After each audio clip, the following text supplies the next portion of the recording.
8 નંબરનો દાખલો કંઈક આવો છે. આ 8 નંબરનો દાખલો છે. એક રેસ્ટોરન્ટમાં ડિનર માટે આવતો યુવક પિઝા ઓર્ડર કરે તેની સંભાવના 0.63. પિઝા ઓર્ડર કરે તેની સંભાવના કેટલી છે? 0.63. એટલે આપણે લખી દઈએ પી એ બરાબર 0.63. આગળ કોલ્ડ ડ્રિંક્સ ઓર્ડર કરે તેની સંભાવના કેટલી છે? તો કોલ્ડ ડ્રિંક્સ એટલે બીજી વસ્તુ છે એટલે 0.54. આગળ પિઝા અને કોલ્ડ ડ્રિંકમાંથી ઓછામાં ઓછું એક ઓર્ડર કરે. ઓછામાં ઓછું એટલે યોગ કહેવાય, એટલે આપણે યોગ આપેલો છે એ યોગ બી. બંને આપે તો 0 એ છેદ બી કહેવાય. જો બંને હોય તો એ છેદ કહેવાય. અહીંયા આપણને ઓછામાં ઓછું એટલે યોગ આપેલો છે. તો કોઈ દિવસે ડિનર માટે આવેલ યુવક પિઝા અને કોલ્ડ ડ્રિંકમાંથી ફક્ત એક જ વસ્તુ ઓર્ડર કરે તેની સંભાવના શું? હવે એક જ વસ્તુ એટલે શું? ક્યાં તો એ પિઝા ઓર્ડર કરે, ક્યાં તો એ કોલ્ડ ડ્રિંક્સ ઓર્ડર કરે. એનો અર્થ એવો થાય એ પિઝા ઓર્ડર કરે અને કોલ્ડ ડ્રિંક્સ ઓર્ડર નહીં કરે એવું થાય. તો પહેલાં તો આપણે આ બધી વસ્તુ ભેગી થઈને આપણે એ છેદ બી શોધી કાઢવાનું.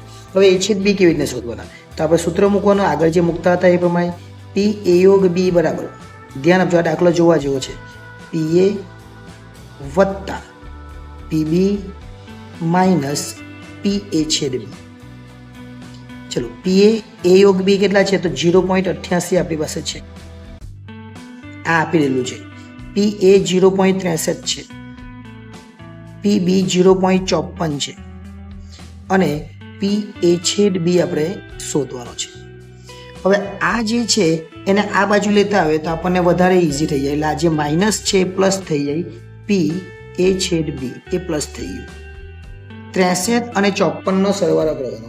63 અને 54નો સરવાળો કરીએ આપણે એટલે 63 એટલે 4 ને 3 7 થયા. ઓકે, 63 ને આ 7 થઈ ગયા એટલે 4 ને 3 7 અને 11નો 1 અને વધી આવી 1 એટલે 1.17 જેવું થાય. અને 1.17 માંથી 88 ના બાજુ લાવ્યું એટલે 0.88 બાદ થઈ જાય. હવે 1.17 માંથી 88 બાદ થાય એટલે 17 ને બીજા 12 એટલે 0.29 આપણો જવાબ આવે. પણ આ અંતિમ જવાબ નથી. આના પરથી આપણે આ બધી વસ્તુ શોધવાની છે. એક દિવસે આવેલ યુવક પિઝા અને કોલ્ડ ડ્રિંક્સમાંથી કોઈ એક વસ્તુ એટલે કોઈક દિવસે પિઝા ઓર્ડર કરે તો કોઈક દિવસે કોલ્ડ ડ્રિંક ઓર્ડર કરે. એટલે બેમાંથી કોઈ એક વસ્તુ જે ઓર્ડર કરવાનો છે. એટલે ખાસ અગત્યનો અને બહુ જ ઇમ્પોર્ટન્ટ દાખલો કહેવાય. અને આ દાખલો સમજવા માટે આપણે દાખલાને ગણવાનો પ્રયત્ન કરીએ. ચલો શું કહેવાનું છે? પહેલાં બેમાંથી કોઈ એક વસ્તુ એ ઓર્ડર કરવાનો છે એટલે આપણે લખવાનું એને દાખલા નંબર સી એટલે કે પી સી આપણે કરીશું. આના પછી પણ ઇમ્પોર્ટન્ટ શું છે એ ઓર્ડર કરે તેની વાત છે. તો આવું બને. જો આપણે પી સી લખીએ, ધ્યાન આપજો. એ ધારો કે કોલ્ડ ડ્રિંક્સ ઓર્ડર કરે પણ પિઝા ઓર્ડર ન કરે એટલે આ રીતના એ છેદ બી ડેશ એટલે આ ઓર્ડર કરે ને આ ઓર્ડર ન કરે. ઓકે, અઠવા એટલે વત્તા. પછી શું થવાનું? તો એ કોલ્ડ ડ્રિંક્સ આ પિઝા ઓર્ડર નહીં કરે અને ફક્ત કોલ્ડ ડ્રિંક્સ જ ઓર્ડર કરે. બેમાંથી એક જ વસ્તુ. જો ધ્યાન આપજો, બી અને બી ડેશ એ જ રીતના એ અને એ ડેશ. એ એટલે શું?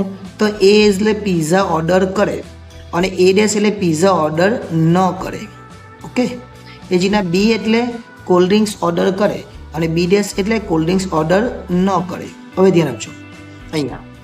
એટલે એ સમજો કે કોઈ કસ્ટમર આવે છે એટલે એ પિઝા ઓર્ડર કરે અને કોલ્ડ ડ્રિંક ઓર્ડર ન કરે. આવું બને. ક્યાં તો એ આવે તો એ પિઝા ઓર્ડર કરે અને કોલ્ડ ડ્રિંક ઓર્ડર ન કરે, અથવા એ પિઝા ઓર્ડર નહીં કરે અને કોલ્ડ ડ્રિંક ઓર્ડર કરે. એટલે બેમાંથી એક વસ્તુ એ બનવાની છે. હવે મેં આગળ તમને સમજાવેલું પ્રમાણે જેમાં ડેશ નહીં હોય તેમાંથી બાદ કરવાનું. શેમાં ડેશ નથી? તો એમાં ડેશ નથી તો એમાંથી બાદ કરવાનું. પી એ માઇનસ પી એ છેદ બી. આ એક વસ્તુ થઈ. ઓકે, વચ્ચે વત્તા તો છે જ. ફરીથી શેમાંથી બાદ કરવાનું? જે ડેશ નથી એમાંથી. એટલે પી બી માઇનસ પી એ છેદ બી. આટલું કરે એટલે આપણો દાખલો પૂરો થઈ જાય. ચલો પી એ છે આપણી પાસે. પી એ કેટલા? તો પી એ છે 0.63 એટલે લખવાનું 0.63 માઇનસ એ છેદ બી 0.29 શોધેલા છે. ઓકે, અઠવા એટલે વત્તા. પીબી છે 0.54 એટલે 0.54 માઇનસ 0.29. હવે શું કરવાનું? 63 માંથી 29 ને બાદ કરવાનું.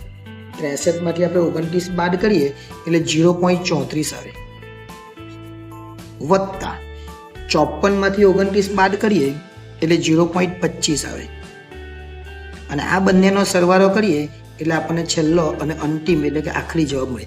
આ સી શા માટે ધાર્યો કે એ ને બી આવી ગયેલું છે, એટલે આ એ આવી ગયું, આ બી આવી ગયું, એટલે આપણે નવું કંઈક ધારવું પડે, એટલે મેં સી ધારેલું છે. એટલે સી લખ્યા, બેનો સરવાળો એટલે 0.59, અને 0.59 એ આપણો અંતિમ અને આખરી જવાબ કહેવાય. ખૂબ અગત્યનું છે, ફરીથી આ વસ્તુ સમજી લેજો જેથી કરીને કોઈ મુશ્કેલી ન થાય. અને આવો દાખલો ઘણી વખત બોર્ડની પરીક્ષામાં પણ પૂછાયેલો છે.